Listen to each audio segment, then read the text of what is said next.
Denar je kot zrak. Povsod okoli nas, a o njem redko zares razmišljamo. Je v naših denarnicah, napačnih računih in v naših vsakdanjih pogovorih. A kaj je v resnici denar? Nosimo ga s seboj, uporabljamo ga vsak dan, a globoko v sebi ostaja skrivnost, ki je namenoma zamegljena. V tej seriji bomo skupaj odkrivali resnično naravo denarja, razkrivali skrite resnice in osvetljevali, zakaj je to neznanje tako razširjeno.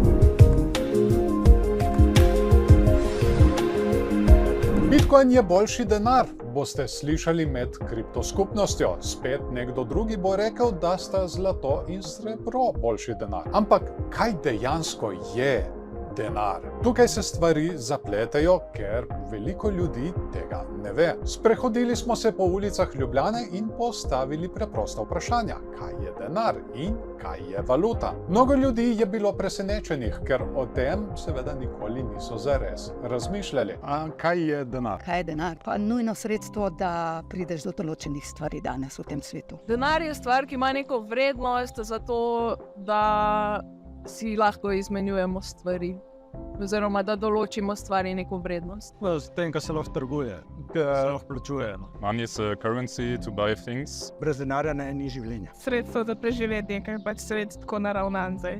Kaj bi bila pa potem valuta?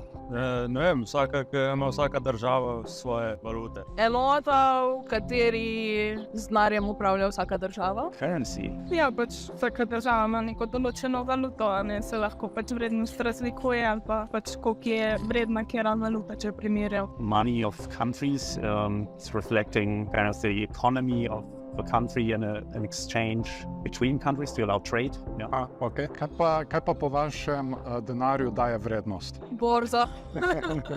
Težko vprašanje. Ja, je kar tako za razmislek, ne? Pa ne vem, zame, jaz osebno sem bolj romantične narave. Zame denar nima ne vem kakšne vrednosti, ampak se zavedam, da ga potrebujem. Because we believe in money. The value is only because people think money has a value. Ne vem, kaj daje denarju vrednost. Vrednost je prišla iz kaj te teže, pa kako so oblikovanci, tako začelo se vse z bankovci, ampak potem naprej, kako se je razvilo in kako se je prišlo do dejanskih vrednosti, pa nimam pojma. Yeah, from people believing in the currency in the end, right? So that you think it has a value. Resnično ne zastopim vprašanja v svete. Kaj denarju daje vrednost? Ne zastopim vprašanja. Pa je inflacija? Ja, denar izgublja na vrednosti. Nižanje vrednosti denarja glede na to, koliko je bilo prej vredno. Ne vem, prej si dobil eno stvar za 1 evro, zdaj je ta stvar 2 evra, ampak ni vredna za res 2 evra.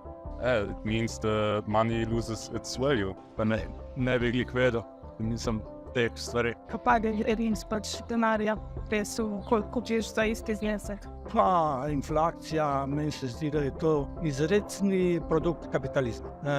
Kapital se vlaga v to pa uno in zaradi ne vem kakšnih vzrokov pride do propada določenih sfer oziroma v društvu in zaradi tega denar izgubi na vrednosti. Zakaj je tako? Naši izobraževalni sistemi tega ne učijo. Lahko bi rekli, da je to namerno, saj nevednost omogoča sistemu, da vam odvzame pravo premoženje. Da bi bolje razumeli, kaj je denar, moramo najprej razumeti, kaj je naše pravo premoženje. Kaj je to? To sta naš čas in naša svoboda. Vsak od nas ima omejeno količino časa v življenju. Nihče ne ve, koliko ga ima na voljo. Časa ne moremo pridobiti nazaj, zato iščemo načine, kako vrednost našega vloženega časa ohraniti za prihodnost. Tukaj pridejo v igro tako imenovani hranilci vrednosti. Vzemimo za primer kmeta. Da bi njiva obrodila, mora kmet vanjo vložiti svoj čas. Jo orati, gnojiti, sejati in nato zaščititi pridelke. Vse to zahteva vlaganje njegovega dragocenega časa. Naša druga oblika premoženja je svoboda. Kdaj lahko rečemo, da smo resnično svobodni. Takrat, ko lahko sami odločamo, kam bomo vlagali svoj čas. Na primer, če hodite v službo zgolj zato, da odplačate kredit, niste zares svobodni. Morda bi raje počeli kaj drugega in svoj čas namenili drugačnim dejavnostim, a vas omejuje vprašanje, kaj pa kredit? Zato je tako pomembno razumeti, kaj je naše pravo premoženje. Ampak kje tukaj v igro pride denar? Čas je naša ultimativna valuta. A kje se stvari zapletejo?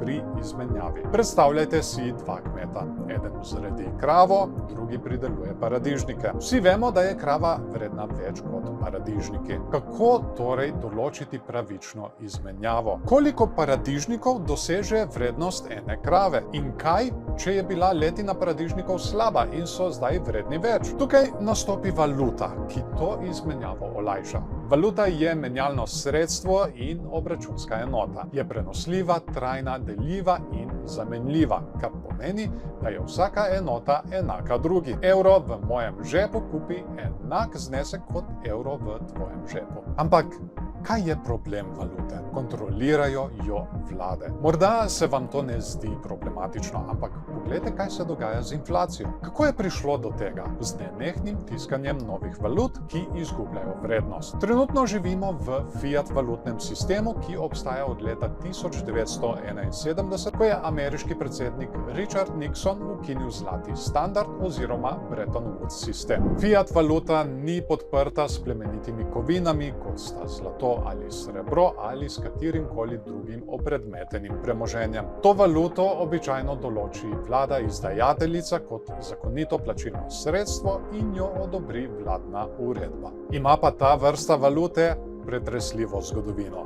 Vse prej ko slej propadejo. Prva fiat valuta je nastala nekje v 10. stoletju na Kitajskem pod dinastijo Song. Takratna vlada se ni mogla upreti tiskanju novih valut, kar je povzročilo inflacijo in propad valute. Enako se je zgodilo z vsemi preostalimi fiat valutami skozi zgodovino. Poglejmo samo malce novejšo zgodovino. Leta 2008 smo imeli finančno krizo in se iz nje izvlekli s tiskanjem denarja. Tiskanje se ni ustavilo, ko je bilo krize konec, ampak se je nadaljevalo. Nato je prišla pandemija. Rešitev? Natisnimo še več. Današnja inflacija je bila le vprašanje časa. Ampak kaj je pravi denar in kaj ločuje valuto od pravega denarja? Denar ima vse lastnosti valute. Je menjalno sredstvo, obračunska enota, prenosljiv, trajen in menljiv. Poleg tega pa ima še eno ključno lastnost.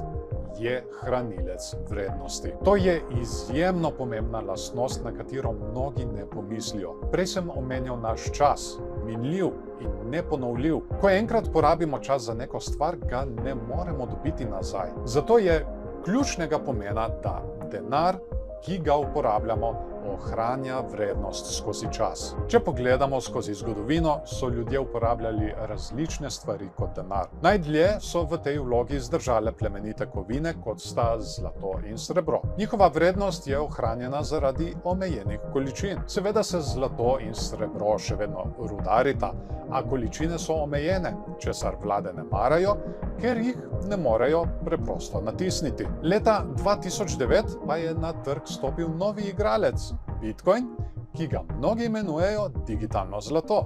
Zakaj? Ker ima vse lastnosti denarja. Bitcoin je menjalno sredstvo, obračunska enota, je trajen in menljiv. Poleg tega pa je tudi hranilec vrednosti. Pomislite, vseh bitcoinov bo na koncu le 21 milijonov. To je to, nič več. To ga dela deflacijskega po naravi. Ja, Bitcoin je trenutno precej volatilen, kar je običajno za nekaj, kar je na začetku svoje poti. Če se sprašujete, kdaj je optimalna priložnost za vlaganje v Bitcoin, vedno je pravi čas.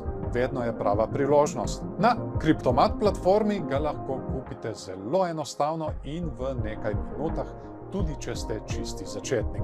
Zdaj veste, kaj je denar in zakaj je Bitcoin boljši denar. Razumete tudi, kaj vam resnično želijo odvzeti, vaš čas in svobodo. Pregovor čas je denar še kako drži in zdaj veste, zakaj je to znanje tako redko. To je bil prvi video v seriji Zgodovina denarja. Naročite se na kanal in vklopite obvestila, da ne zamudite naslednjih epizod. Všečkajte video, če vam je bil všeč, in komentirajte svoje misli.